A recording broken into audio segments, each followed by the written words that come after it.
New Jersey is weird. It has more than 9 million people packed into one of the smallest states in America.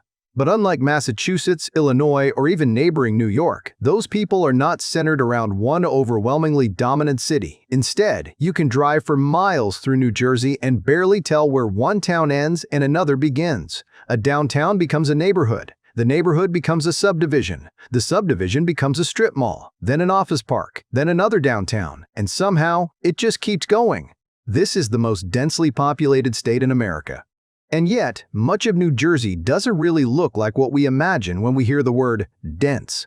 There are no endless Manhattan skylines covering the state. There isn't one enormous downtown holding everything together. Instead, New Jersey has hundreds of municipalities stitched together into an almost continuous landscape of towns, suburbs, highways, railroads, warehouses, and shopping centers. So how did an entire state end up looking like one enormous suburb? The answer starts long before the modern suburb even existed. New Jersey sits in an almost absurdly valuable location. On one side is New York City, on the other is Philadelphia. Between them is a narrow corridor connecting two of the oldest, richest, and most important cities in the United States. That geography has shaped New Jersey for centuries. Ports developed along the Hudson and Delaware rivers. Factories appeared in cities like Newark, Jersey City, Paterson, Elizabeth, and Camden. Railroads crossed the state connecting New York with Philadelphia and eventually the rest of the country. By the 19th century, New Jersey was becoming one of America's great industrial crossroads. But something else was happening along those railroad lines. People realized that you didn't necessarily have to live in the city anymore. If a train could carry you into Manhattan every morning, you could live miles away and still participate in the city's economy.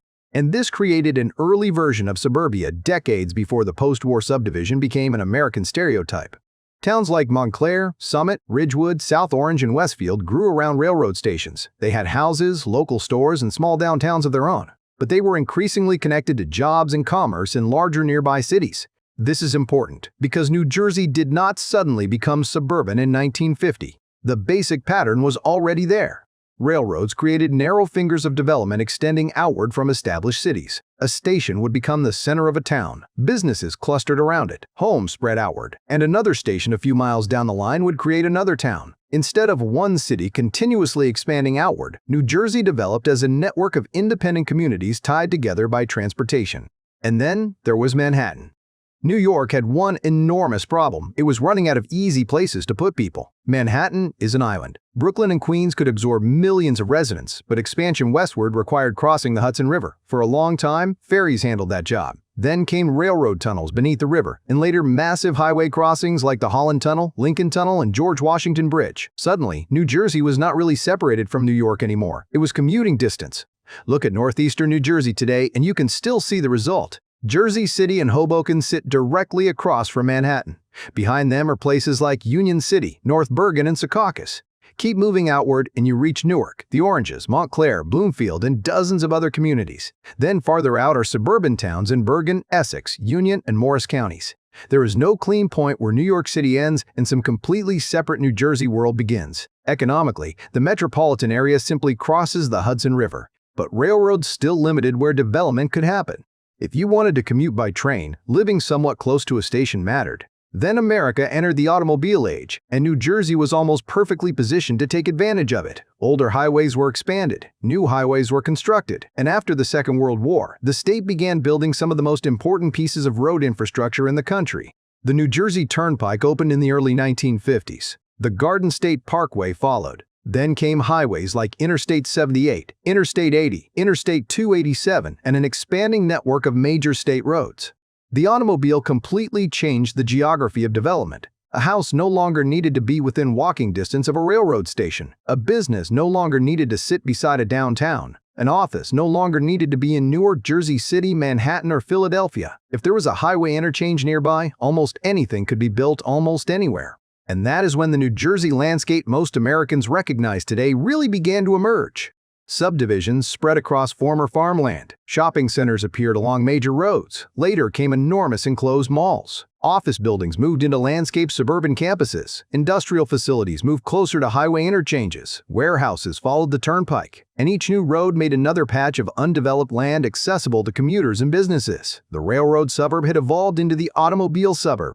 Places that had once been individual towns surrounded by open land gradually expanded toward one another. Route 4 and Route 17 became enormous commercial corridors. Residential neighborhoods filled much of the space between them, and because Manhattan was still close by, demand for housing remained intense. The result is a landscape that is suburban in form, but often surprisingly dense. Small lots, closely spaced houses, apartment buildings, busy commercial streets, all packed together across dozens of separate municipalities.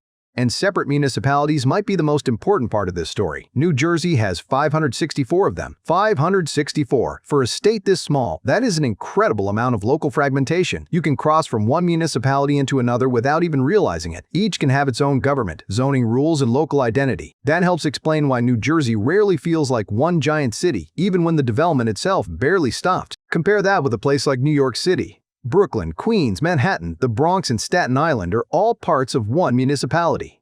If New Jersey followed a similar model, dozens of communities around Newark might have eventually been absorbed into a much larger consolidated city, but that generally didn't happen. Instead, Newark remained Newark. East Orange remained East Orange. Bloomfield remained Bloomfield. Montclair remained Montclair. Elizabeth remained Elizabeth, and hundreds of other communities maintained their own borders. So New Jersey developed something closer to a mosaic.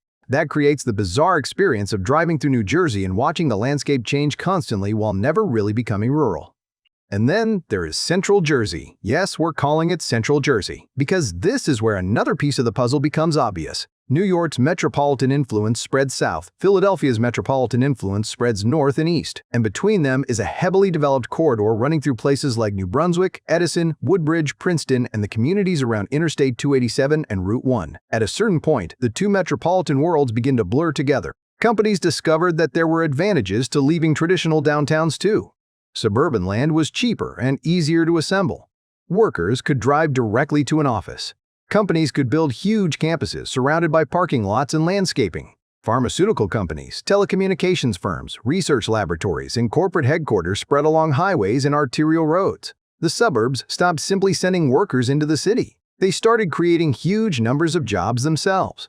And this produced something urban planners eventually called the Edge City, a place that has enormous amounts of employment, shopping, and commercial activity without really having a traditional city center.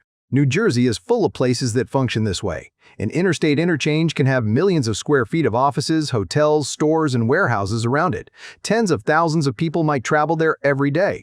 But there may be no Main Street, no courthouse square, no central train station. The highway interchange effectively becomes the downtown. Now move farther south. Philadelphia begins doing the same thing to New Jersey that New York does in the north. Camden sits directly across the Delaware River from Philadelphia. Beyond Camden, suburban development spreads through Camden County, Burlington County, and Gloucester County. PATCO trains connect South Jersey communities directly with Center City, Philadelphia. Highways push development even farther outward. Once again, the state border matters politically. But economically, the metropolitan region doesn't really care. And this is why the phrase, "one giant suburb," is useful, even if it isn't literally true. That also explains one of New Jersey's greatest contradictions. The state can feel incredibly suburban and incredibly urban at the same time. A neighborhood might consist almost entirely of detached houses, but those houses can sit on tiny lots. There might be a train station nearby carrying passengers into Manhattan. A 6-lane highway could be 5 minutes away. A warehouse district might sit behind the neighborhood, and another municipality could begin 3 blocks down the road. It is suburbia, but compressed. And perhaps nothing represents that better than the Garden State Parkway. When the Parkway opened in 1954, it provided a high-speed north-south route through the state. Today it runs through 50 different municipalities. In its busiest sections, the road has grown to as many as 12 lanes. Around its exits are shopping centers, office complexes, neighborhoods, hospitals, and entire suburban communities. The road didn't create New Jersey's suburbanization by itself, but it became one of the main pieces of infrastructure holding that suburban landscape together. The same can be said for the Turnpike, except the Turnpike also turned New Jersey into one of America's great logistics corridors. The Port of New York in New Jersey sits beside one of the largest consumer markets on Earth. Major highways connect that port to warehouses throughout the region and to the rest of the country. So, another layer was added to the landscape. And that brings us back to the original question. Why does New Jersey feel like one giant suburb?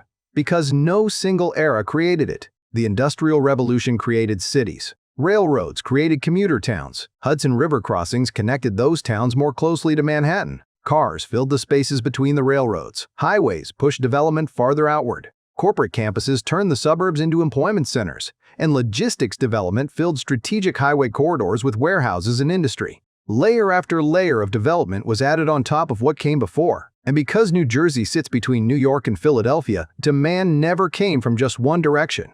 The result is something that doesn't fit neatly into the traditional American idea of a city and its suburbs. There often isn't a clear edge. There isn't always a clear center. There are simply hundreds of communities connected to one another by roads, trains, jobs, and housing.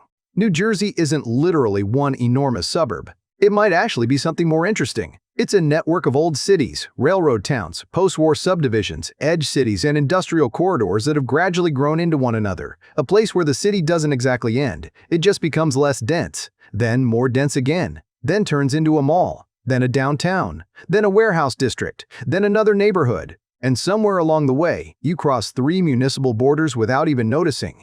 So the next time you're stuck in traffic on the Garden State Parkway, surrounded by houses, office buildings, shopping centers, and highway interchanges stretching toward the horizon, remember that you're not just looking at suburban sprawl. You're looking at nearly 2 centuries of transportation technology layered on top of itself. Railroads, tunnels, bridges, parkways, interstates, and 2 enormous cities pulling development toward them from opposite ends of the state. New Jersey became America's ultimate suburb because, in a way, it never belonged to just one city. It grew between 2 of them.